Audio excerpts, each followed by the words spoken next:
जय जगन्नाथ।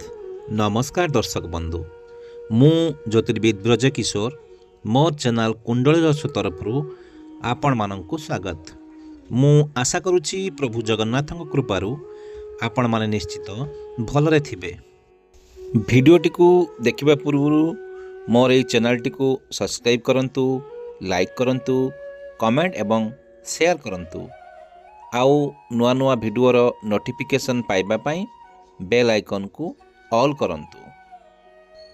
धनुराशि रे जन्मित व्यक्ति मानकर 2026 मसीहा किपरि कटिबो ताहा जानिबा पूर्व प्रथमे आमे जानि नबा एही राशि रे जन्मित व्यक्ति मानकर स्वभाव किपरि होइथाय। धनुराशि हेउछि अग्नि तत्वर राशि, पुरुष स्वभाव एवं दी स्वभाव प्रकृतिर। एही राशि रे जन्मित व्यक्ति मानकर तेजवंत शरीर, एमाने धैर्यवान, नीरव रहिबा को एमाने पसंद करती। एही राशि रे जन्मित व्यक्ति माने राति अपेक्षा दिन को बहुत पसंद करती। एमाने शांत देखा जाउथिले मध्य बहुत साहसी अटंती एवं रागी गले बहुत उग्र होई जांती। एही लोक मानकर लक्ष्यटी सबुबले परफेक्ट होता है। जो कम हाथ दियंती ताकू संपूर्ण न करिबा जाए जम्मा शांति रही पारंती नहीं। एबे आसंतु जानिबा 2026 मसीहा एमानंक पई किपरि रहिबो।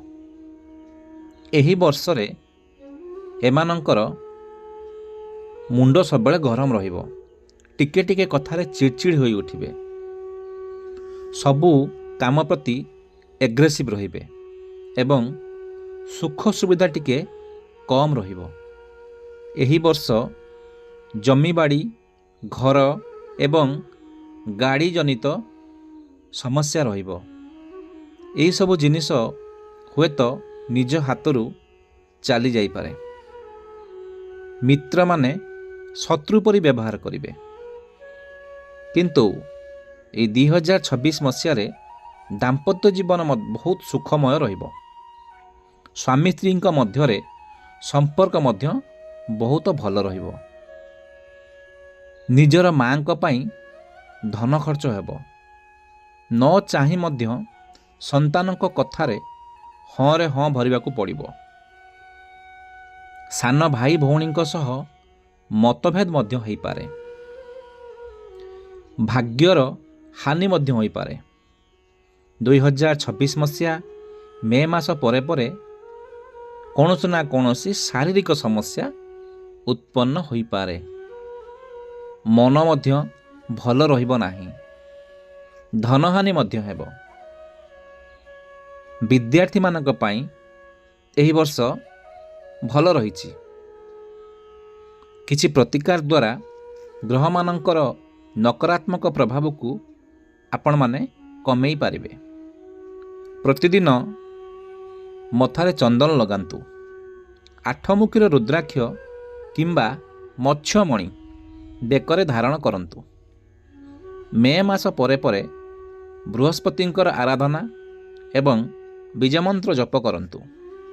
प्रतिदिन विष्णु भगवान को पूजा करंतु एवं ब्राह्मण मानंकु भोजन दियंतु। धनुराशि विषय तो आपण माने जानिले। एबे मते विदाय दियंतु। पुणी देखा हेबो आउ एक नूतन भिडियो रे।